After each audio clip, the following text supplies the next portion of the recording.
FDO, FTL, first day out, bitch. Fuck the feds, walked out the jail. I saw 6 foreigns. I just got out the bunk bed. What up, though? And welcome to 922GTV, the only podcast out here that got the balls enough to talk Pro 2A, guns, and more guns, from the mindset or the perspective from a convicted felon, me, your host, Inspired to Block. So make sure y'all please subscribe, like, comment, and share 922GTV. Also, too, while y'all at it, make sure y'all please subscribe, like, comment, and share the Corrective Felon podcast, because this is all up under the banner of Middle Passage Media, my shit. So make sure y'all support your boy, because over here we love to have conversations. And what more important conversation than you can have than about the Second Amendment, the right to bear arms. This is a touchy conversation, but we all know too well that guns is just as American pie, rock and roll, rap, black, white people, anything you want to name that's associated or just as equal to being identified as 100% American. So is guns. Why is that? Because guns is a part of our Second Amendment. What is our Second Amendment, for those that don't know? The rights that we have the right to exist up under here in America, that is designed for the people, that is a pushback against the government. But we also know there is a large population here in America that is anti-gun or anti-2A, and they do everything in their power to make sure that they can have Congress or state legislators put in enough regulation to keep you from having the right to defend yourself if you're presented with any type of harm, hurt, or danger, or imminent danger from the hands of somebody else. Like, they have learned how to criminalize the idea of self-defense, and they mainly do it through what is called 922G. This is why I named the podcast 922GTV, because if I'm caught in possession of a firearm, that is the United States code that they are going to use to prosecute me, because I'm a convicted felon, and I'm one of the people that society, and I ain't gonna say necessarily society, because society believes in protecting life, but I'm gonna say government.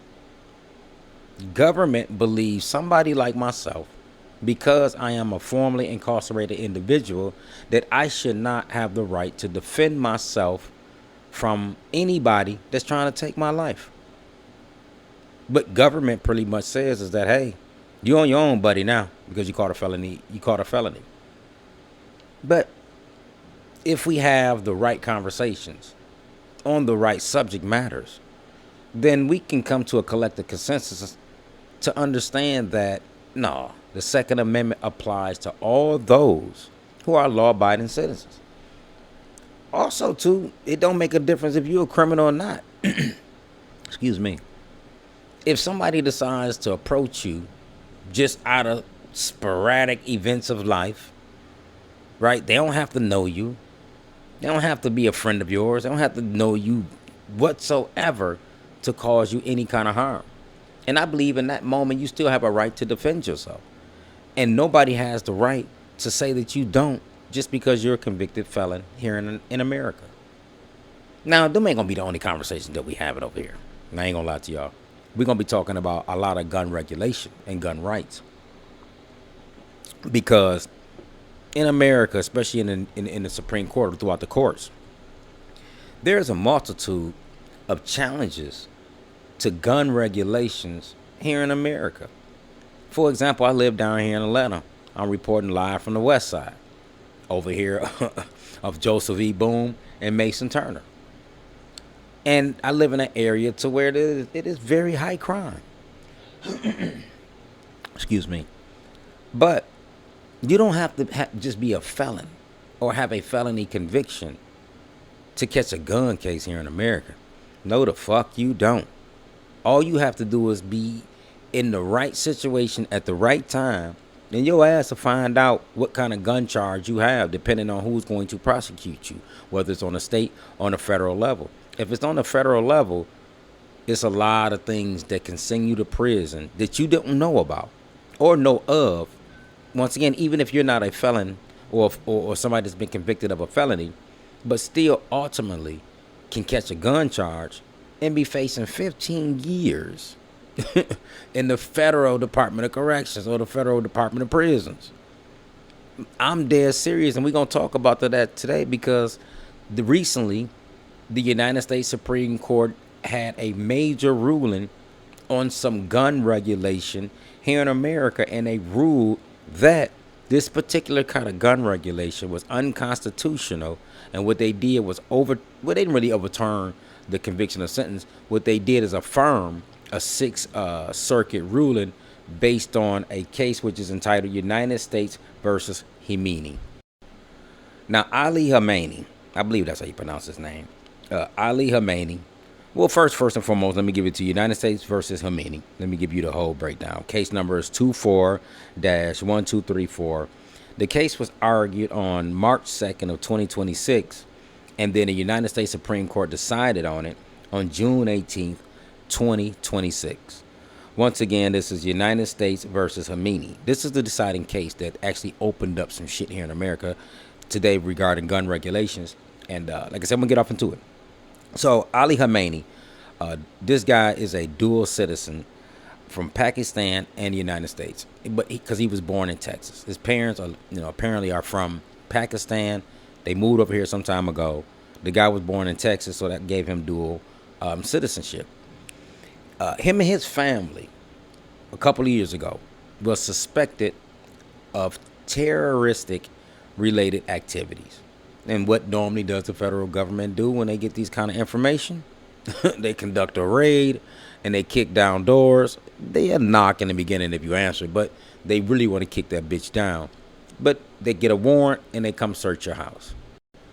Now, his house was raided. The police conducted a search. And in his mother's closet, they found a little cocaine. I don't know how much it was. They said in the Supreme Court ruling said that they found cocaine in his mother's closet, which he admitted to because he said that his mother would hide it from him from time to time because she didn't want him using it. But also, too, he admitted to smoking marijuana. And in the same search, they found a gun in his room. Upon the interview, like I said, they found all this information out talking about how he had the cocaine, his mother hid it from him, so it wasn't hers. He took responsibility for that. He took responsibility for the gun, and he also took responsibility for the marijuana, and he admitted to federal investigators that he smokes marijuana periodically, probably like 3 times a week. And 6 months later, after they conducted this interview and this search, the federal government charged Ali Hemani with 1 count of felon in possession of a firearm. Well, it wasn't felon in possession of a firearm. They said that he didn't have a right. Get that right. They said he did not right to have a firearm because he was a drug user or drug abuser. During the time of this search, marijuana was considered on the federal level scheduled as a level 1. They had that in the same category as heroin, crack, or any type of hard drug. But we know as of recent, the Trump administration downgraded marijuana and they scheduled it as a level 3 to where they had it or saying that it's just as harmless as Tylenol or anything that you can use, that you can buy over the counter that will be considered a drug. Now, because he admitted that he smoked marijuana regularly. Apparently, he didn't say he used the cocaine regularly, so they didn't use that. But because he said that he uses marijuana few times out the week, the federal government charged him with violating the Federal Gun Control Act, which prohibits people from possessing guns. These categories listed in 18 U.S.C. 922G include individuals convicted of crimes punishable by imprisonment for a term exceeding 1 year, fugitives from justice, and those convicted of domestic violence. Under its terms, anyone who is unlawful user of or addicted to a controlled substance is automatically barred from possessing a gun. Now, this is These are federal precedents, federal laws that's on the books that people like yourself, like me or you, did not know existed. And we same situation, same scenario. You don't have to be a felon once again to get in trouble to catch a gun case in America and be facing a lot of time. You can be the same individual. You can be in these same shoes. The feds can conduct a raid on your house. You don't have to have been to prison. You have never been convicted of shit. But at one point in time in our country, if you admitted to being a regular drug user, that meant that you were automatically banned from possessing a firearm, and the federal government can bring charges against you to where you will be facing up to 15 years in prison, all because you smoke a little weed throughout the week, and the feds and people in this country believe that you shouldn't be able to have the right to protect yourself. And that, once again, you should be facing a whole bunch of time behind it. This is why I always say this shit gotta make sense. And gun regulation in America is the biggest threat to America. I know people love to use the streets. They love to use gangs. And they love to say, we got to keep guns out of the hands of the wrong people. Now, I'm all for a system when it comes to guns. I don't believe that they should be just freely handed out. I believe that, for one, I believe in an open carry state. But at the very least, I believe that the gun still should be registered to you in some kind of form or fashion. This is how we keep accountability on the flow of guns throughout the country. But do I believe that someone should be barred from their Second Amendment right, all because they like to smoke a little herb from time to time? Once again, in our country, these are laws. We're really not no more. The United States Supreme Court actually ruled in favor of Ali Hemani. They didn't rule in favor of him. They upheld the Sixth Circuit ruling that ruled in his favor that said that was unconstitutional. The Trump administration just wanted the United States Supreme Court to hear it so that they can try to get the Sixth Circuit, when the Sixth Circuit affirmed, that this was unconstitutional, agreed that this was unconstitutional. I guess the Trump administration thought that was going to get overturned. But you got to go read the law for yourself so that you can have full understanding. But once again, because of the Controlled Substance Act here in America, if you're considered, at one point in time, considered to be an avid drug user, then you are automatically barred from your Second Amendment right to protect yourself. Without any context as to how you use it, especially nowadays in America, to where marijuana is accepted, if I'm not mistaken, in 23 states across America, where it's for recreational purposes, not just medical. No, but for recreational purposes. So if weed is allowed to be smoked for recreational purposes in certain states, then that's a conflict already with that and your Second Amendment right, based on how America decides and wants to pick and choose who has the right to carry a gun and who doesn't.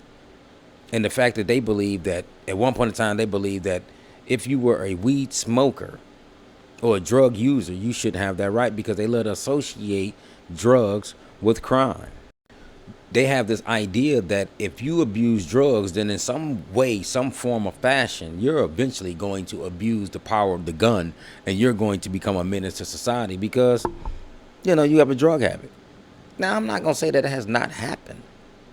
But this particular U.S. code, or USC 922G 3, if I'm not mistaken, which only has prosecuted only 5% of people with this particular charge. Why does this fucking law need to exist? Because once again, the 922G3, this one that says that if you are an avid user or you abuse drugs to some extent, then you're automatically barred from your Second Amendment right. Now, why is it so important that I want to give you all this information about this case? Because once again, the United States Supreme Court set a real precedence saying that was unconstitutional to bar somebody from their Second Amendment right solely because they smoke marijuana. The reason why this is important because There's so many people locked up in prison right now, whether on a state or a federal level, because they simply didn't know these stupid laws exist. I mean, the 922G3 only represents, or is only prosecuted only 5% of the time. But here in America, we believe that if you simply have a gun in your possession, minus the absence of a crime, that in itself is a crime. And I believe that is wrong, and we need to do something about that. Now, if you go to the United States Sentencing Commission website, you can get a lot of information when it comes to the arrest and also conviction of people from 922G. Once again, 922G is a United States code that makes it unlawful for prohibited persons to ship, transport, possess, or receive a firearm or ammunition, mostly commonly because of a prior conviction for a felony offense. So that's usually what 922G is. That's why I entitled it the podcast at 922G TV, because I understand that 922G means I'm prohibited from carrying a firearm, but I'm going to take their code and flip that shit and use it to my benefit. But if you go to the United States Sentencing Commission website, then you're going to find something that's called Quick Facts. And everything about Quick Facts is all about 922G related convictions. Now, this is for fiscal year 2025, last year. Fiscal year 2025, the United States Sentencing Commission reported that there were 66,622 cases reported.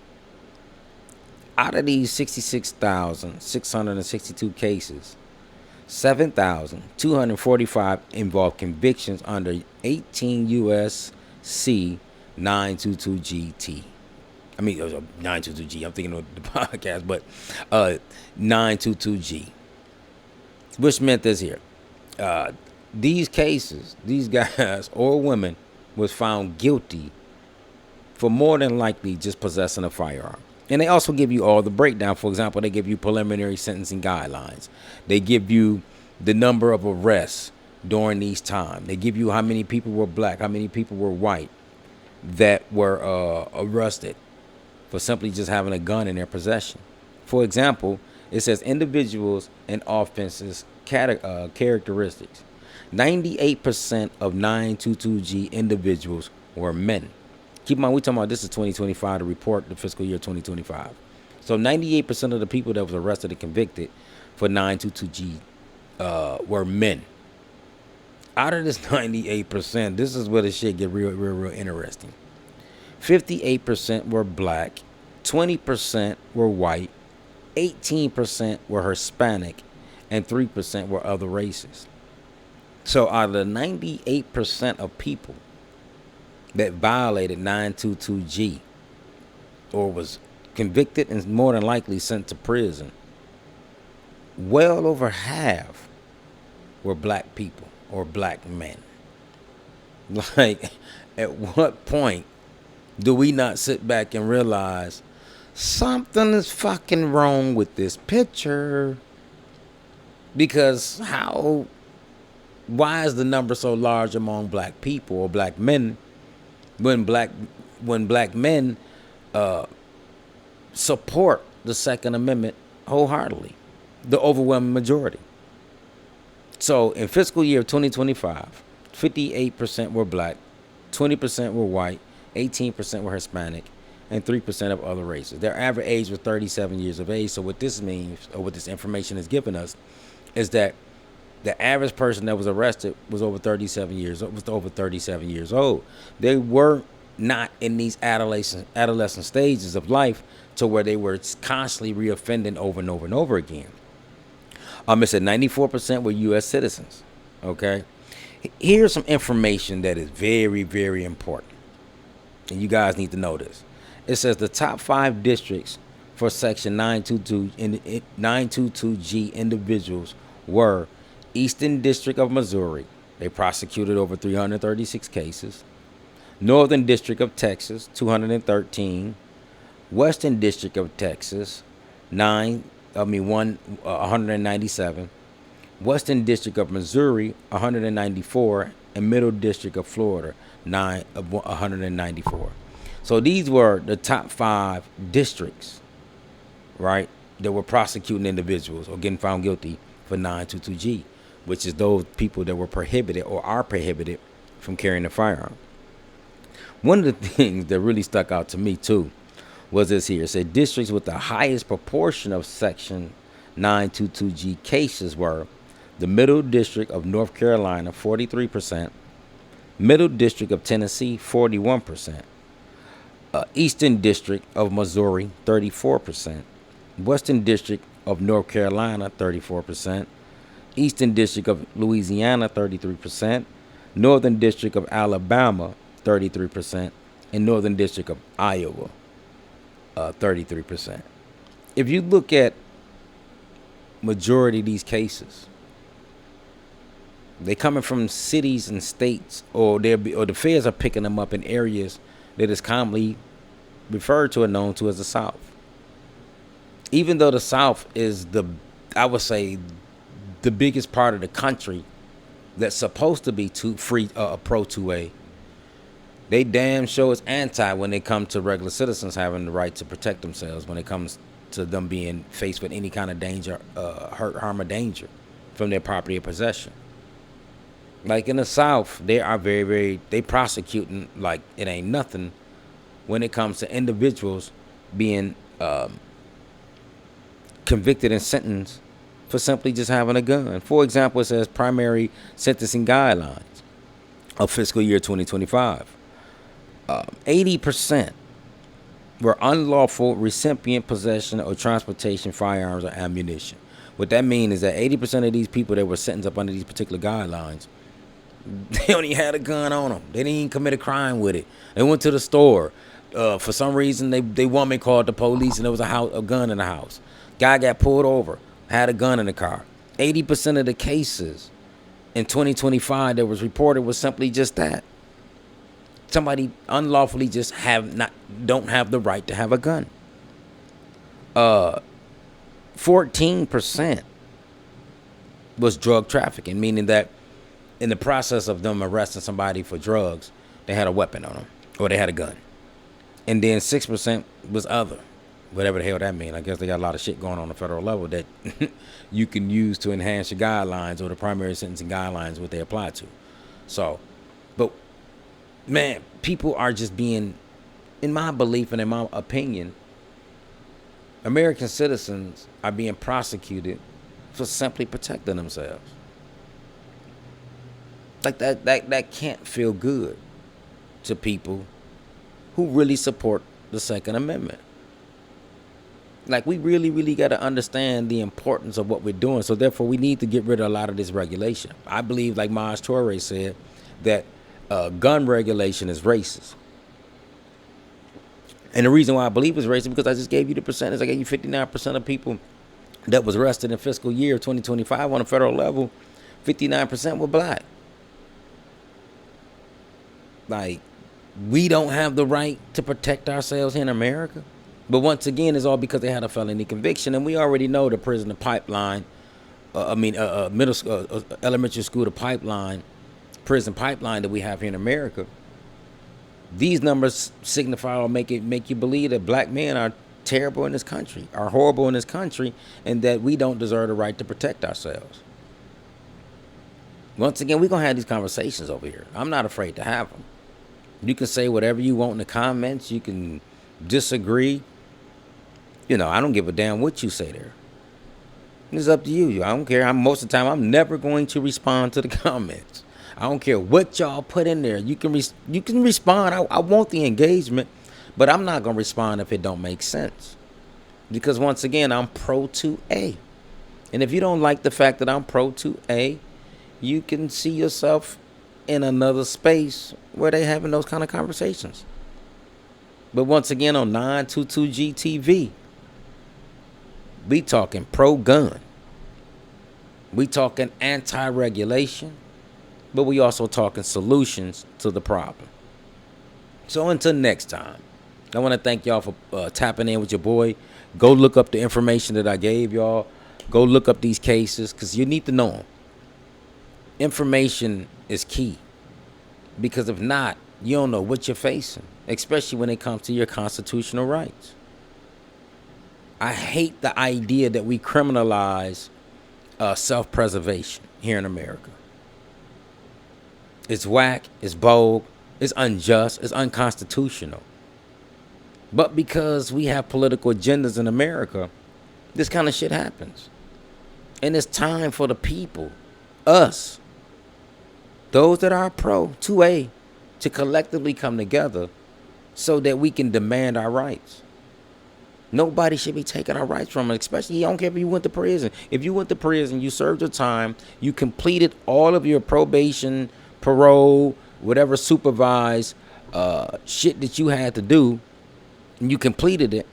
And like I said on the last pod, you can go listen to it. I believe that after 10 years of not getting in any kind of trouble, no felony convictions, well, I ain't gonna say arrest because you can be arrested for anything, but at very least no felony conviction, especially no violent ones, then you should have the right to have your right restored. Why do we in America, or as Americans, like to have this fight amongst each other? I know that there is no silver bullet to crime, but also making laws in America unjust to target people with the Second Amendment, we can't say that that's right. We can't agree to that. We all got to come together collectively and say that's wrong. Because the government got some agenda too when it comes to the prison population. They know that is money. Like I say, I understand gun regulation to a certain extent.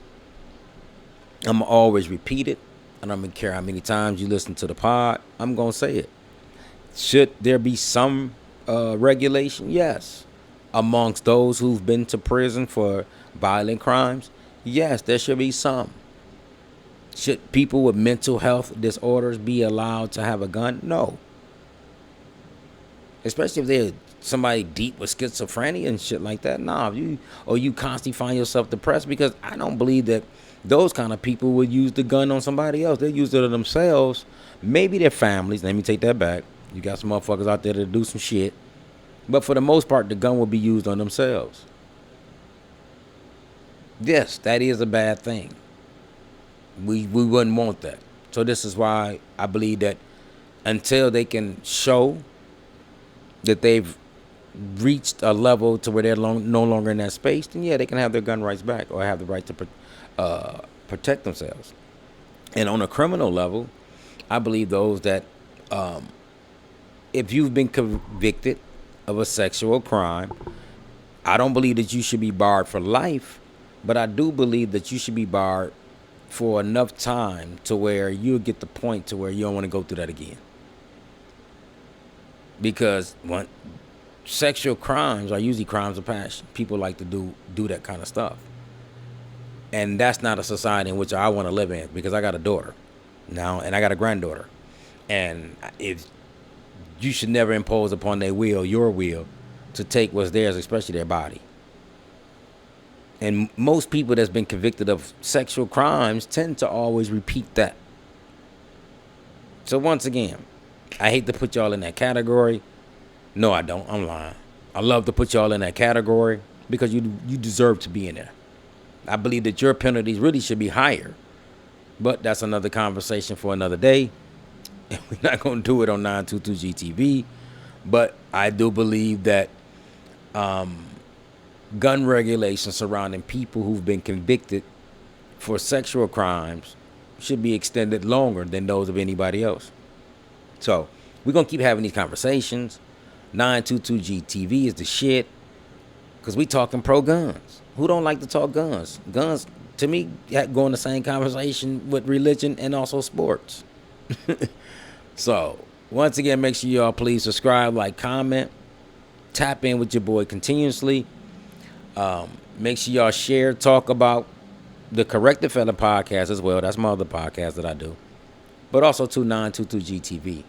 Once again, it's the only podcast out there that got the balls enough to talk pro-guns from the perspective of a convicted felon. Make sure y'all subscribe, like, comment. Y'all have a blessed day on purpose.